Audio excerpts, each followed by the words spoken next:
Hello everyone, स्वागत करता हूं आपका अपने इस नए चैनल में। तो मैं आज आपको ईबीएस के बारे में कंटेंट कराने जा रहा हूं। लास्ट ईयर मैंने 2022 में इसमें स्कोर किया था सीटेट में। मात्र 7 दिनों में मैंने स्कोर किया था, जैसे कि मैंने एक वीडियो बना रखी है। तो मुझे इसका थोड़ा-सा एक्सपीरियंस हो गया है इस एग्ज़ाम का कि कैसे क्या करना है। तो मैं वही ईबीएस के कुछ इंपॉर्टेंट क्वेश्चन जो लगभग रिपीटेड भी हैं और पूछे ही जाने की संभावनाएँ बहुत रहती हैं, हर बार रिपीट ही होते हैं वो क्वेश्चन। तो देख लेते हैं, आइए सबसे पहले स्टार्ट करते हैं वीडियो को। पहला क्वेश्चन आ जाता है हमारा कि भारत की राजधानी की स्थिति के सापेक्ष जो लखनऊ है उत्तर प्रदेश की राजधानी और जयपुर जो राजस्थान की राजधानी की दिशाएं क्या हैं। तो ये कह रहा है भारत की राजधानी, तो भारत की राजधानी आपको पता है दिल्ली, यानी भारत की राजधानी दिल्ली के सापेक्ष आपको बताना है। तो मैं मैप के माध्यम से यहाँ बता देता हूँ। हमारा जो राजस्थान हो जाता है वो ये हो जाता है, यूपी हमारा ये हो जाता है लखनऊ, और दिल्ली हमारा ये हो जाता है। तो जो यूपी की दिल्ली के साथ सापेक्ष होगी तो क्या है, दक्षिण, और दक्षिण क्या, पूर्व। तो हमारा ऑप्शन हो जाता है यहाँ पर पहला दक्षिण पूर्व और दूसरा दक्षिण पश्चिम। ये आप यहाँ देख सकते हैं, राजस्थान का दिल्ली के सापेक्ष दक्षिण पश्चिम और ये दक्षिण पूर्व दिल्ली। ठीक है, इसी के साथ अगला क्वेश्चन आ जाता है, एक अध्यापिका की नियुक्ति महाराष्ट्र के एक विद्यालय में हुई। वह भोजन के विषय में पढ़ा रही है तथा वह भरली बांगी का उदाहरण देती है जो कि बना व्यंजन है। भरली बांगी क्या हो सकता है, आप यहाँ अंदाजा लगाएं। आलू फूलगोभी तथा टमाटर की कड़ी नहीं, ताजी पोमफ्रेट मछलियों का मलाईदार व्यंजन नहीं, सादा दाल नहीं। यह बोल रहा है भरली बांगी, तो हमें कुछ कुछ लग रहा है कि बैगन से होगा, यानी भरमा यानी भरली और बांगी यानी बैगन। तो हमारा ऑप्शन ये वाला करेक्ट हो जाता है। आपको थोड़ा सा अपना माइंड खोल के जानने की जरूरत है एग्जाम में।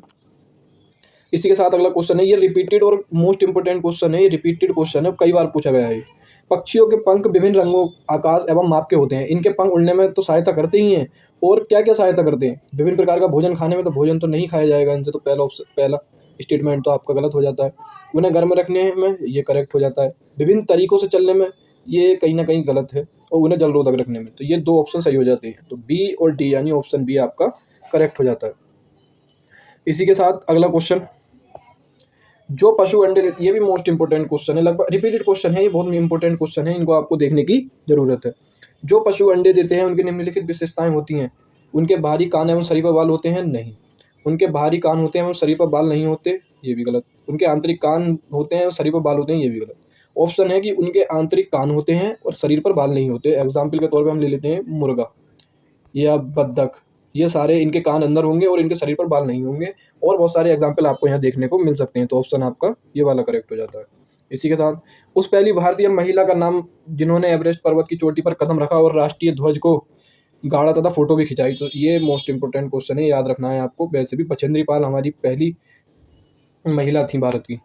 इसी के साथ मणिपुर के बारे में एक संबंध आपको दर्शाना है। मणिपुर का अर्थ रत्नों की भूमि है। लावणी मणिपुर का लोक नृत्य है। पहला ऑप्शन तो कहीं ना कहीं करेक्ट दिखाई देता है। लोकटक झील गोलाकार तैरने वाले दलदलों के लिए जानी जाती है जिन्हें फुमदी कहा जाता है, ठीक है। मणिपुर नहीं, इसमें थोड़ा भी डाउट रह गया है। मणिपुर बांस के उत्पादों का सबसे बड़ा उत्पादक है, तो बांस के उत्पादक का तो है ही उत्पादक। तो यहाँ पर ऑप्शन जो हमारा करेक्ट हो जाता है वो ए, तो ये भी सी और डी, लावणी नहीं होगा। मणिपुर का थोड़ा आप मैप देख लेंगे तो मणिपुर पूरब में हमारे इधर मणिपुर है ये।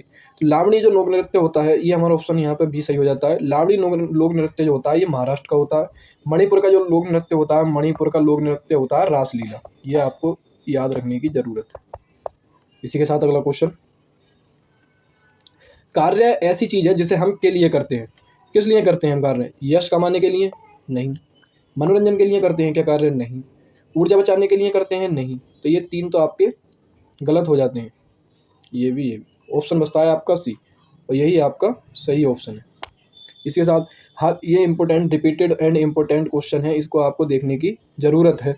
हाथियों के झुंड के बारे में निम्नलिखित में से कौन सा सही है। उनके झुंड में हमेशा 2 या 2 से अधिक नर हाथी होते हैं, गलत। उनके झुंड में सारे नर हाथी होते हैं, गलत। नर हाथी झुंड के 14-15 वर्ष की आयु तक रहते हैं, बात तो सही लग रही है। उनके झुंड में केवल मादा तथा हाथियों के बच्चे होते हैं, बात तो ये भी सही लग रही है। तो ऑप्शन हमारा यहाँ पर हो जाता है सी और डी, ऑप्शन नंबर सी, ये वाला हमारा करेक्ट हो जाता है।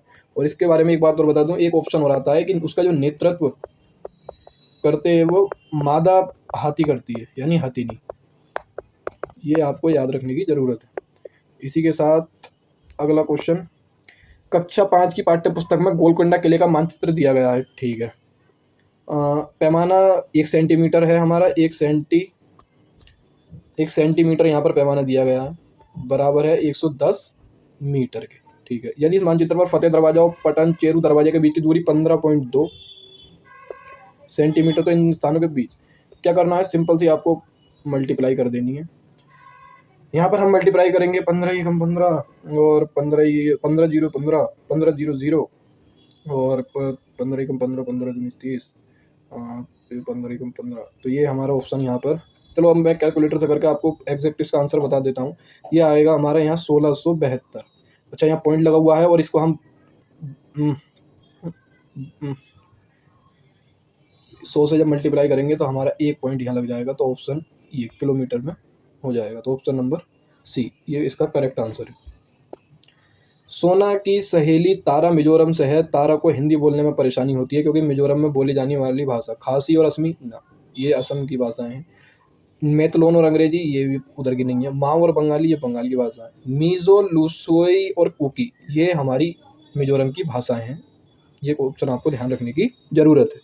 इसी के साथ पेट्रोल तथा कोयले को अनवीकरणीय ईंधन कहा जाता है। अनवीकरणीय का मतलब है रिन्यूएबल, नॉन रिन्यूएबल। रिन्यूएबल का मतलब यानी ये दोबारा से नहीं हो सकते अगर एक बार जल गए तो इसका जो सीधा सीधा ऑप्शन हो जाता है, इसे बनने में कई साल लगते हैं, ये आपको याद रख लेना है। वैसे ही पर्वतारोही अपने साथ ऑक्सीजन सिलेंडर ले जाते हैं क्योंकि उन्हें ज़रूरत होती है। तो हमें पता है ऊंचाई पर जाने पर डेंसिटी कम होती है और ठंडक होती जाती है, वैसे ऑक्सीजन कम और सांस लेने में परेशानी होती है। अरब सागर के 3 भारतीय तट राज्य, तो ये मैं मैप्स के माध्यम से बता देता हूँ। ये हमारा इधर अरब सागर हो जाता है, ये महाराष्ट्र हो गया, ये गोवा हो गया, कर्नाटक, केरल। देख लेते हैं कौन से हैं इसमें। गोवा, इन किसी में गोवा नहीं है, गोवा सिर्फ एक में, तो ऑप्शन नंबर ये गोवा, महाराष्ट्र, केरल। इसी के साथ अगला क्वेश्चन, राजस्थान का पारंपरिक नृत्य जिसमें घूंघट वाली महिलाएं नृत्यांगना है, सिर पर 7 से 9 पीतल के घड़ों को संभालती हैं, कहलाता है 13 ताली। ये आपको सिंपल याद रखने की जरूरत है। मधुबनी एक प्रसिद्ध है झील है राजस्थान में, बिहार की शॉल है नहीं, आंध्र प्रदेश की बुनी हुई साड़ी है नहीं, बिहार की एक प्रकार की लोक चित्रकला है, बिहार में एक स्थान भी है। तो ऑप्शन हमारा हो जाता है डी और ई, यानी कि ऑप्शन नंबर डी, ये आपको इम्पोर्टेंट था। इसी के साथ वीडियो पसंद आई हो तो वीडियो को लाइक करें, चैनल को सब्सक्राइब करें और ऐसी वीडियो के लिए सब्सक्राइब करें और शेयर करें। धन्यवाद।